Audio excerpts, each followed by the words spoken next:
And we've already picked 2 Hall of Fame winners, and one of the, and I'm very proud of both. It was like the 2 winners I suggested were E. Sims Campbell and Nell Brinkley, and which actually leads to the reason I'm so happy for that is a throwback to the. There was in 2005, 2006, there was the famous Masters of American Comics exhibitions, started in LA, you know, traveled across to New York. And basically what they were doing, for those who don't know, they were setting up a canon. It's like, okay, you know, we're going to start a canon because it hasn't been started yet.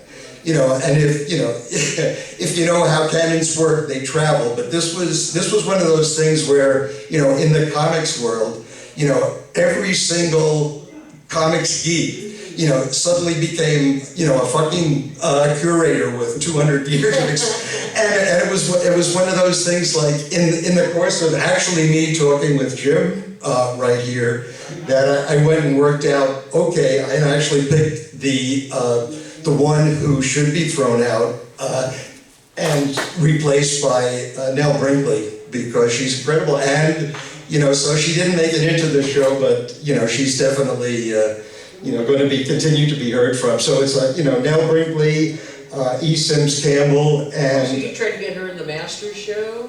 Well, this was after the fact, so, and I didn't have that kind of pull back then. I was just, basically, I was doing programming for them. Oh yeah, that's another thing. Because I knew what was coming, they put me, you know, in charge of programming, the Masters, basically the Hammer Museum. Yeah. And they said, you know, put together programs for us.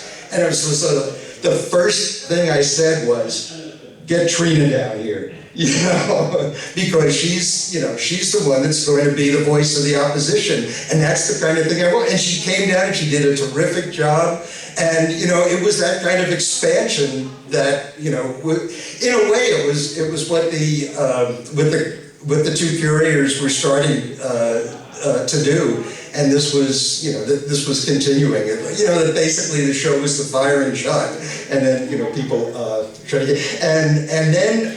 So now it's like there are about 14 nominees. So there are going to be 6 Hall of Famers altogether. The 2 that the judges picked, and then there are about 14 that the Eisner voters get to choose, and that gets narrowed down to 4. Okay, so the list is out. You can see that, you know, Alison Bechtel was on the list. You know, speaking of censorship and offensiveness. Also happy to see. I didn't get Thomas Nast into the New Jersey Hall of Fame, but you know, I at least got him nominated for an Eisner Hall of Fame. And you know, I would say, you know, if you're voting even more than Thomas Nast, I would say vote for Lily Renee. How many people saw the Lily Renee documentary that was shown yesterday? Anyway, I'm not. It's someone you really should look into. And she's been, a couple of years ago, she was at the San Diego Comic-Con. She is 99 years old right now. Okay. And she is one of the 14 people that are going to get narrowed down to 4. So, you know, if any of you are among the jury, the voters in the Eisners, think about that, okay? And so then we finally, yeah, that's the whole list, and yeah, ending with Calvin and Hobbes. But you know, just as a continuation of the Charlie Hebdo discussion that we talked, there's a political cartoonist by the name of Gary Trudeau. Some of you may have heard of him. And I was actually, I can do this. Yeah, I was actually on a podcast with this guy and that guy over there, and we got into talking about Gary Trudeau. And you know, and there's a lot of admiration for Gary on this part, And I savaged, which I don't need to do now because you just go and listen to the podcast, which may be released in the next week. Wait. That quote is from the Gary Trudeau? Yes. Yeah. You know, it was like, don't punch down at these people. Yeah, the fucker. And so, so I've already said my piece on Comic Book Historians podcast.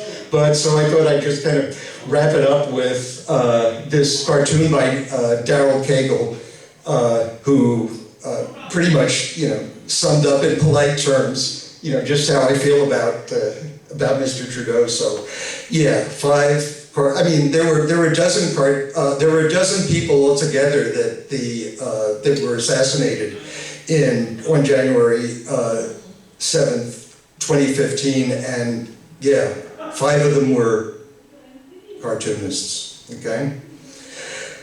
I can take a break. You want to chat? No, keep going. No, I'm just kidding. You're just kidding. I was about to go on. No, I don't take much prompting from me. I mean, a lot of this were things we talked about on the podcast, and I'm not Mr. Trudeau defender. I know. I found that to be a really blind, offensive thing that he was saying. I mean, it was tone deaf, for sure. I wonder when we're talking about the Muslim stuff in Charlie Hebdo, and that, France has strong anti-Semitism laws in terms of speech, where that will put you in jail. And it applies, I think, mainly to anti-Semitism, not in terms of anything else. So them doing that, those covers weren't going to put them in jail, but if they had done it with Netanyahu, they would have actually been arrested. I'm recalling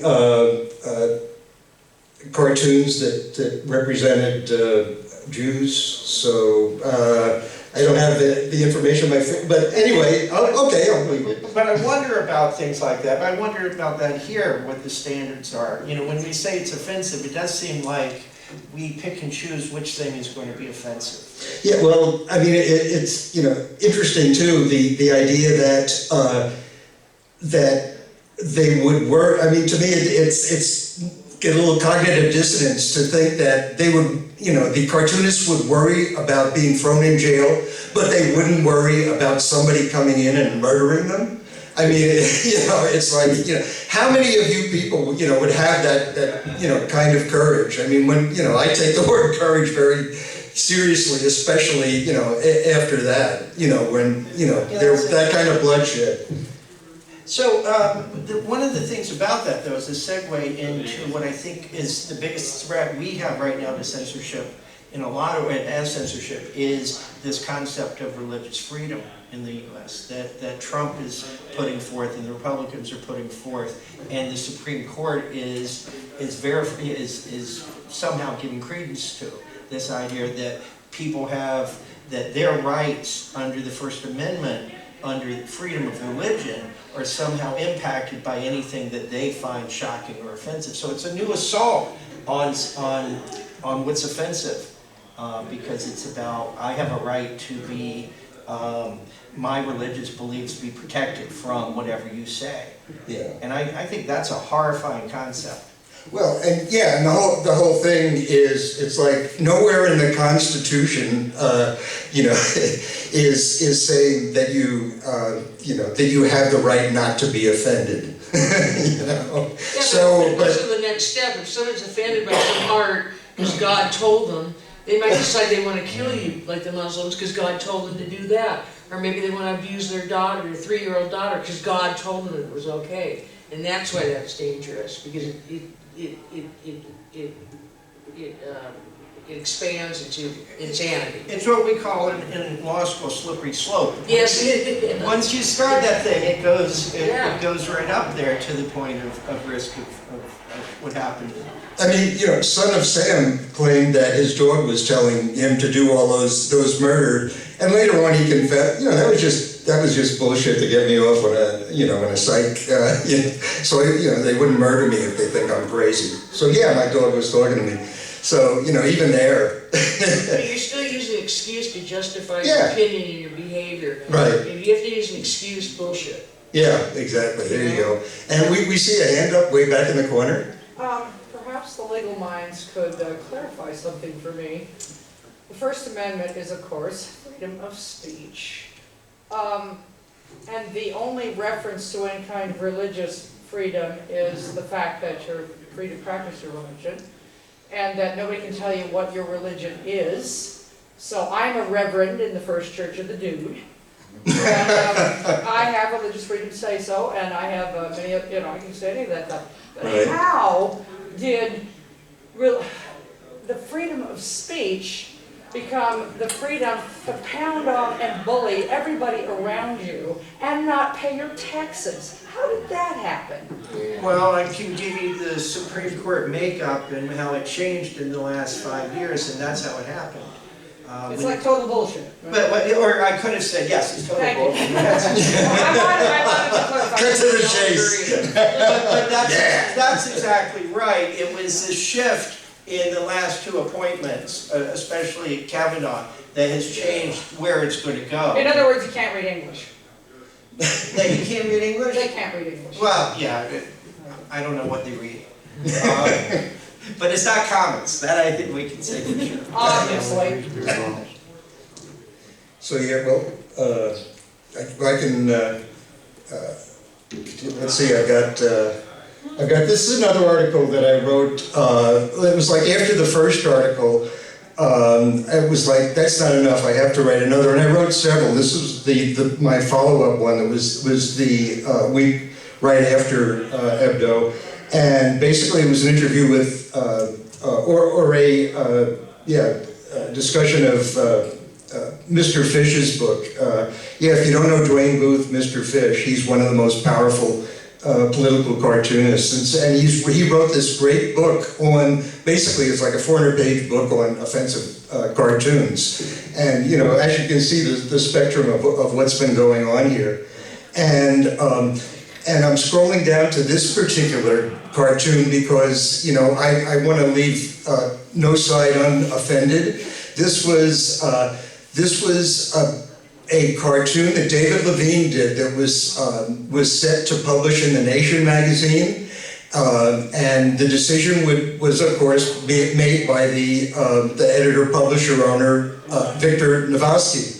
And what happened before the publication of that, there were outraged feminists on his staff who actually, as he put it, marched into his office with a petition, not suggesting, a petition demanding that they don't publish it. It's like the first time he said it's ever happened in his 30 years of being there. And they were concerned that, David Levine made the world a woman, and that's Henry Kissinger for you youngsters, but that by showing her grabbing the sheets, it suggested that she might be enjoying herself, okay? So, then again, that sort of thing. But, I mean, for me, the whole idea, I have a lot but basically, that they would go in and demand such a thing is, something, I'm very happy happened, and I encourage that kind of behavior to happen. And then, but I also applaud Novosky for saying, no, I'm making the call here. And, for me, part of it is, it's just like if you look at the world, if you look at the symbols, and you see, it's basically Henry Kissinger fucking the world, and it's like, no, the world isn't feeling any particular way. It's not, writhing in either horror or luxury. Yeah, it's, it could be a rape, and the fact that the head, there's no head, there's no face. It's like, yeah, nobody's saying anything. The world isn't saying anything. We're just doing it to it. The way back in the days of the realists that. It's his turn now and then me again is the way the caption reads to that, and again, the world is facing away, so you can't get to, go quibble over the expression, but, So now, before they were taking turns, now it's a threesome, right?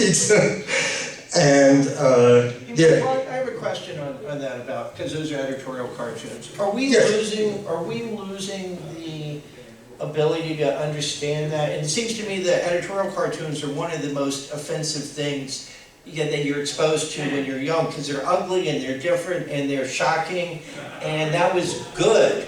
And we don't have, oh, there's mine. They don't have those now. I mean, newspapers are losing the editorial cartoons, and the editorial cartoonists are being fired or having to go online. So you're not exposed to this the way that you were. So you're losing that visual vocabulary about that. And so one of your earliest learning experiences about the vulgarity of that, and seeing the president fucking something, or that one that was recently where Trump is the dead child on the golf course. Oh, yeah, got Rob Rogers fired. Yeah, and Yeah, the Washington, right, yeah. can I play through? And we're going to not have that. And that's what I think people need to understand, that it's okay. And you're supposed to feel those different emotions. I think losing that in newspapers where kids are going to see it or be exposed to it and learn to understand it, I think that's a real loss that's going to impact us in the future. And then, the other way around, it's like people are complaining about political cartoons because they're offensive. It's the fucking job of a political cartoonist to be offensive. If not, they're not doing their job. You had something, another story you wanted to mention? No? Something I said earlier. Yeah. About what? Anyone remember? No? Oh, Sure. you mean tonight? Yeah, tonight. About my mail being opened? Or? Well, yeah, okay, you did. I guess while we're on the subject, I did do political cartoons for the Coast News in Encinitas for 2.5 years. I did a weekly, and there was a target on my back because I was going after this affordable housing scam that they're trying to perpetrate in California. We've got, Governor Brown sued with the Building Industry Association, I think Pleasanton, because they weren't building enough houses. And I found within the year of me doing these weeklies for this paper, I was not getting invited to parties anymore. City council people weren't saying hi to me anymore. I mean, I had a real target on my back. And then, even though that was 5 years ago, I was turned down to do an author's talk at our library for Billy the Bee. The last art show I'd scheduled, they dicked me around on that. The message was sent out, we don't want you because we don't like what you wrote about.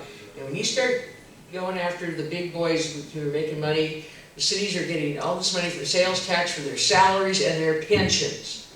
And it's not a sustainable system. And then the religion is the other big deal that really gets people going. But I know from personal experience, even though I wasn't harassed, I was shunned by a lot of people in Encinitas, and it's continuing. So Terry, if you want to do that, you have to be brave. Because I was taking that knife and I was sticking it in there. No, I was drawing city council people like dogs, and I spared no wrath. All right. And did you want to? This is something that you had sent me. Did you want to? I was only.